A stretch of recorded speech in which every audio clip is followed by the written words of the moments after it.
Regardez bien cette image. Il est presque 3 heures du matin, le 24 mai 2025. 3 petits points traversent l'obscurité au-dessus de Tokmak. Un territoire ukrainien occupé par les Russes. Ce que vous voyez ne sont pas des oiseaux. Ce sont 3 drones ukrainiens qui s'approchent de l'une des cibles les plus précieuses de la machine de guerre russe. Ce train que vous voyez sur les images transporte 560 tonnes de carburant. C'est suffisant pour approvisionner 2 bataillons russes pendant une semaine entière. Maintenant, regarde comme la locomotive brille dans le noir. C'est sa signature thermique. C'est comme ça que les drones voient leur cible dans l'obscurité. Ce train est un atout logistique qui vaut des millions de dollars, et il est sur le point d'être attaqué par des équipements qui coûtent moins cher qu'un iPhone. Dans exactement 87 secondes, il se transformera en une colonne de feu de 200 mètres de haut. Mais voici ce qui rend cela vraiment extraordinaire. Il ne s'agit pas de missiles valant des millions de dollars. Nous parlons de drones construits avec des pièces que l'on trouve souvent sur internet. Chacun d'eux vaut environ 1600 dollars. Ce qui s'est passé ici était une démonstration de ce qui va arriver à l'avenir, pas de la chance. Observez la propagation rapide du feu d'un wagon à l'autre. La conception même du train, qui a été pensé pour offrir la meilleure efficacité, se retourne maintenant contre les Russes. Le résultat ? Une artère vitale d'approvisionnement pour la Russie a été complètement paralysée pendant des semaines. Mais ce que vous venez de voir n'est que la partie émergée de l'iceberg.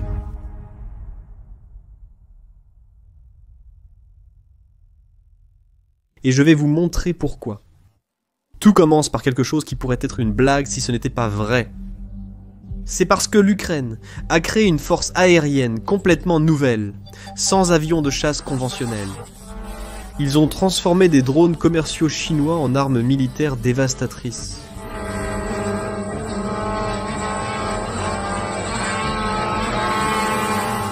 Et au centre de ces opérations se trouve DJI Mavic 3, un drone ordinaire que vous pouvez acheter sur Mercado Livre pour environ 40 000 ré. Voici l'ironie que peu de gens ont remarqué.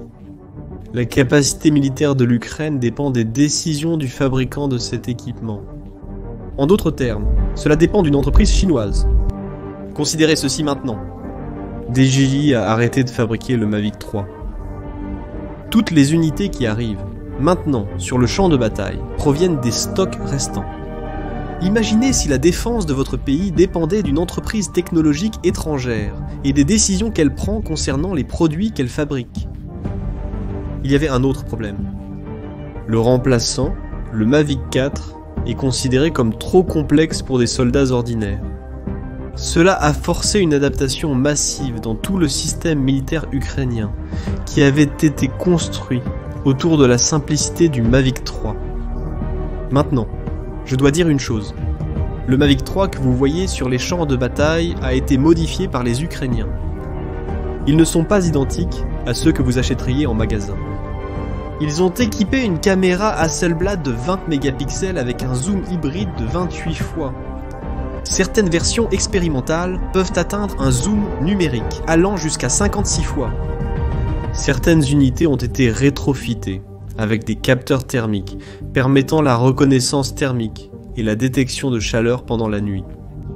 Ces drones volent à 68 km/h avec un temps de vol allant jusqu'à 46 minutes, opérant à des altitudes allant jusqu'à 6000 mètres au-dessus du niveau de la mer. Mais le plus important, ils ont été modifiés avec un logiciel qui leur permet d'échapper au système de détection russe qui suivent normalement les drones DJI. Maintenant que les protagonistes de l'histoire sont présentés, voici comment l'opération s'est déroulée. C'est impressionnant. 5 drones ont travaillé en parfaite coordination. Un DJI Mavic 3 de reconnaissance planait à 8 km de distance, fournissant une vision thermique en temps réel. 3 drones d'attaque construits par les Ukrainiens eux-mêmes ont mené les frappes précises. Un 5e drone a été gardé en réserve en cas de problème. Mais, pendant l'opération, alors qu'ils étaient à environ 3 km de la cible, quelque chose d'inattendu s'est produit. Un système russe de guerre électronique, appelé LIR-3, a détecté les signaux des drones et a commencé à essayer de les abattre. Ce système, monté sur un camion Kamaz, est capable de brouiller les signaux systèmes de positionnement global et de contrôle des drones dans un rayon de 30 km. Les opérateurs russes ont d'abord tenté un brouillage à large bande en émettant du bruit de haute puissance sur plusieurs fréquences en même temps. Lorsque cela a échoué, ils sont passés à un brouillage ciblé, concentrant une interférence intense sur la bande des 2,4 GHz utilisés par les drones commerciaux. Mais les Ukrainiens le savaient déjà et s'étaient préparés à ce scénario. Leurs drones utilisent la technologie de saut de fréquence, changeant de fréquence des centaines de fois par seconde sur 3 bandes de fréquences séparées simultanément. Cela rend presque impossible pour les brouilleurs russes de verrouiller le signal. Le système principal de données distribue le signal à travers de multiples fréquences, changeant de schéma jusqu'à 1200 fois par seconde. Cela rend extrêmement difficile pour les forces russes de détecter ou de brouiller efficacement. Les Russes ont alors essayé de falsifier le système de positionnement global en envoyant de faux signaux satellites pour perturber la navigation des drones. Mais les drones ukrainiens ont détecté l'incohérence entre les données système de positionnement global et le mouvement réel, passant automatiquement à la navigation inertielle de secours.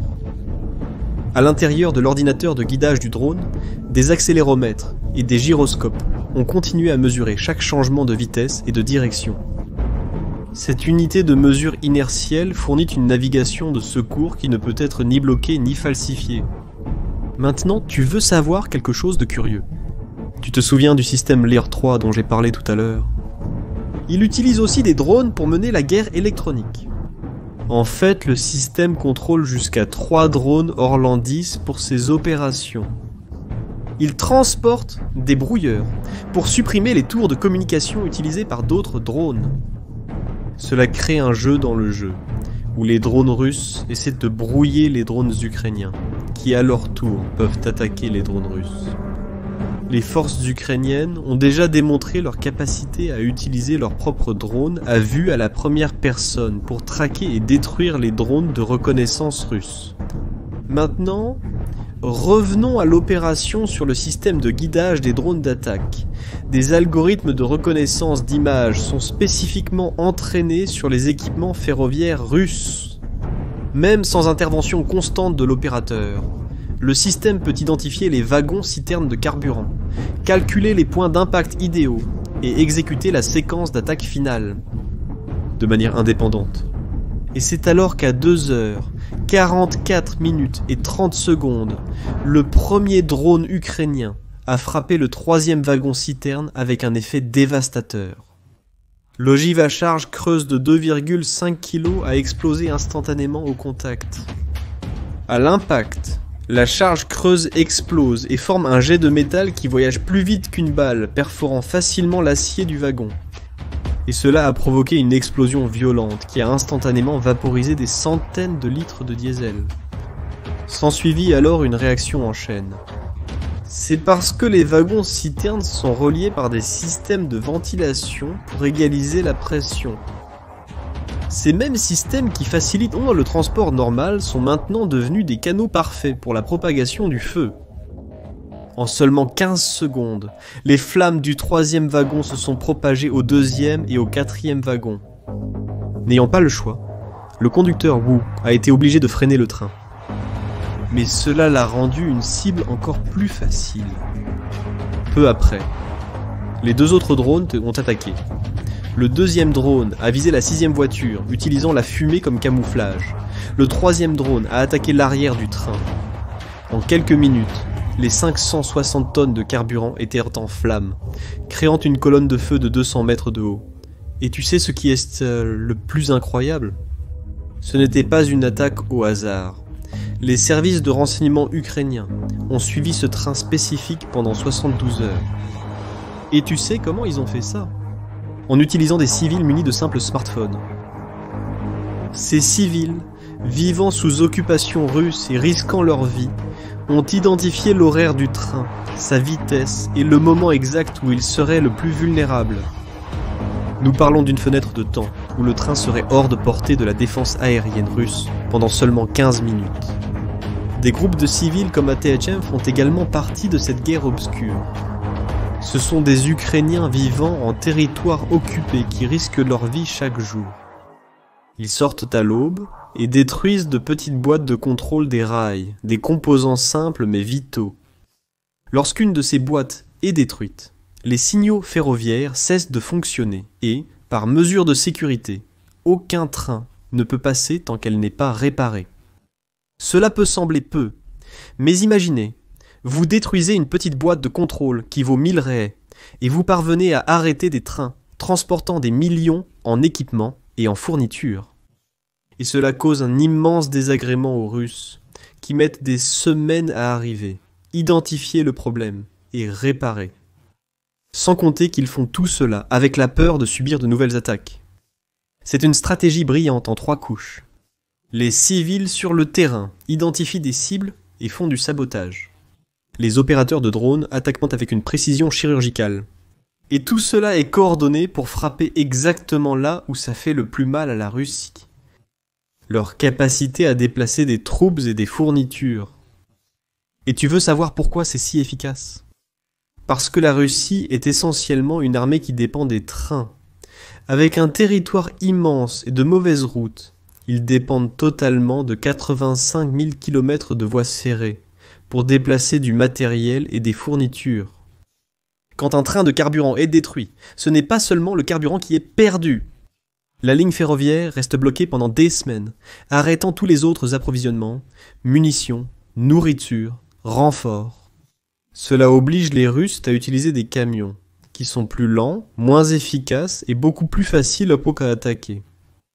Et en reconnaissant ces vulnérabilités, l'Ukraine a développé des solutions encore plus avancées. La première d'entre elles, ce sont les drones connectés par câble à fibre optique. Ils sont impossibles à brouiller parce qu'ils n'utilisent pas de signaux radio. Deuxièmement, des drones autonomes dotés d'intelligence artificielle. L'opérateur vise la cible à l'écran, appuie sur un bouton, et le drone se rend tout seul jusqu'à la cible, même s'il perd le signal. Cette capacité à résoudre des problèmes en quelques mois, et non en années comme les armées traditionnelles, est un avantage énorme. Alors que les complexes militaires traditionnels mettent des décennies à développer des armes, l'Ukraine crée des solutions en quelques semaines, en utilisant la technologie civile. Et nous avons vu les résultats de cette innovation dans la ville ukrainienne de Tokmak. La ligne ferroviaire a été complètement détruite. La chaleur a fait fondre les rails, brûler les traverses en bois et disperser des débris partout. Les équipes russes mettront des semaines à réparer. Et cela, s'ils parviennent à réparer sans subir de nouvelles attaques. Réfléchis-y. 3 drones, qui coûtent moins qu'une voiture populaire, ont réussi à paralyser l'une des plus grandes machines militaires du monde. Il ne s'agit pas seulement de la guerre en Ukraine, c'est aussi la façon dont toutes les guerres futures seront menées. Comme vous pouvez le voir, la guerre du futur ne portera plus sur des armées gigantesques, mais sur des systèmes intelligents et adaptables, où un drone bon marché guidé par un civil local peut changer le cours d'une bataille entière. Maintenant, je veux connaître votre avis. Pensez-vous que cette révolution des drones va changer à jamais la façon dont les guerres sont menées ? Ou bien les armées traditionnelles vont-elles trouver des moyens de s'adapter ? Laissez votre commentaire ci-dessous. Et si vous avez aimé cette vidéo, profitez-en pour vous abonner à la chaîne et partager cette vidéo avec ceux qui s'intéressent aussi à la technologie militaire. Merci d'avoir regardé, à la prochaine.